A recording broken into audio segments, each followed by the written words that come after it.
Well, I found out I had cancer after about a year of dealing with pain. I went to my doctor numerous times, couldn't figure out what it was, and then it finally got to the point where I could not walk at school. And I finally went to Dr. Kisner. He did an x-ray and was pretty sure that it was cancer, and then they finally sent me to DC where they did another biopsy and was able to find out that I had non-Hodgkin's lymphoma.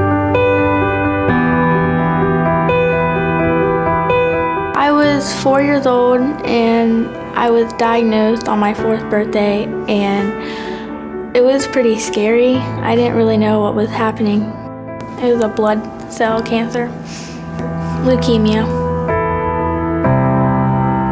Initially I found a lump and went to the doctor and had some tests done, had a mammogram, had an ultrasound, all of it came back normal. But I told the doctor that I wanted to have it removed anyway. They went ahead and did it, and a week later, when I found out the biopsy was positive for cancer, breast cancer. I was 39.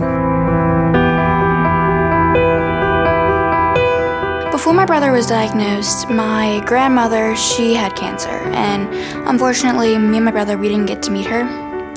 So, obviously, when my brother got cancer, that just made it even scarier for me. He started playing football at the time, and after every practice, he would get fevers. So we got him a prescription, and the fevers kept coming back. So we took him in to the doctor, and he got a blood test, and they found some ALL in his blood.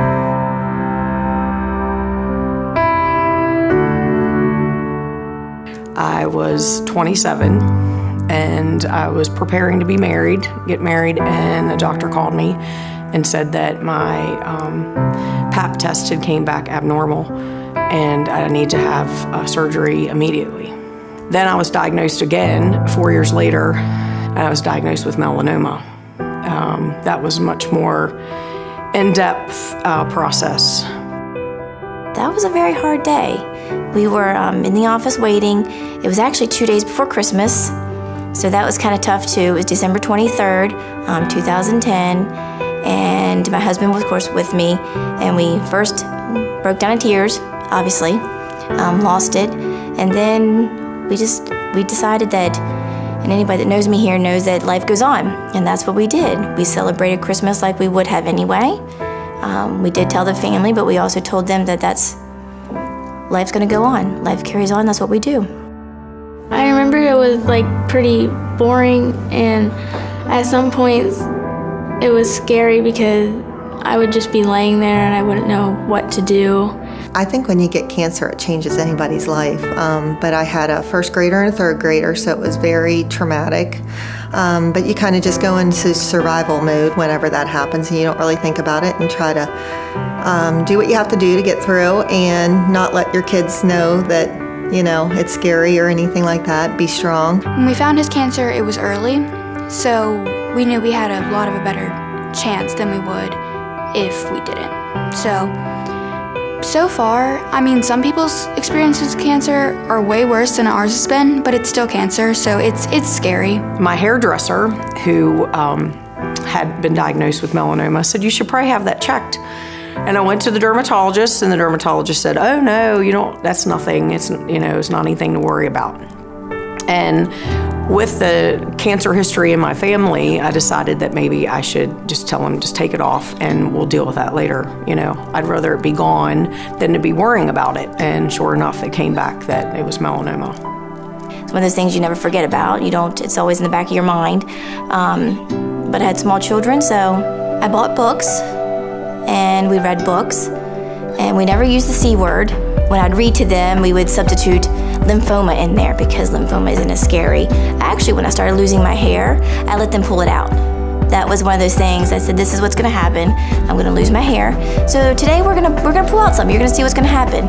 And because they were so young, they thought it was kind of funny. Hey, I can pull out your hair by the root. It was just out. I knew that it was gonna hurt me, but it was gonna hurt him a lot more. So I had to be strong for my family and for my brother.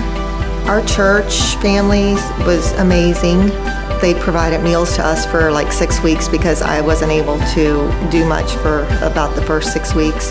They sent cards, flowers, letters. They just were so, right there with us the whole way through it. I remember they would tell me that I didn't have to go back to the hospital, and I would be like, oh my gosh, finally. And it'd be fun because I get to stay home and hang out with my family instead of being at the hospital all day long, because that was pretty boring. It was fun when I was home.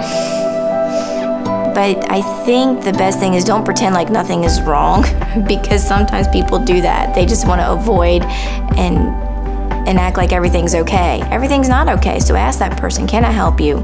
If I say something that offends you, please let me know. But talk to them and see if you can help them in any way.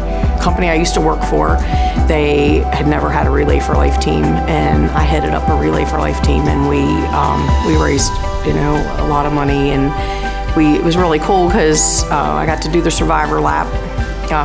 Jordan was born at that time, so he got to go with me. It was kind of cool. We got to release a butterfly. Of course, my family, if I needed anything with the kids, they were there. They brought food, whatever I needed. My church family was awesome. They were there for anything that we needed. And Hedgesville Middle School was awesome. They set up a meal train for me. People brought me meals. They helped support me through Relay for Life.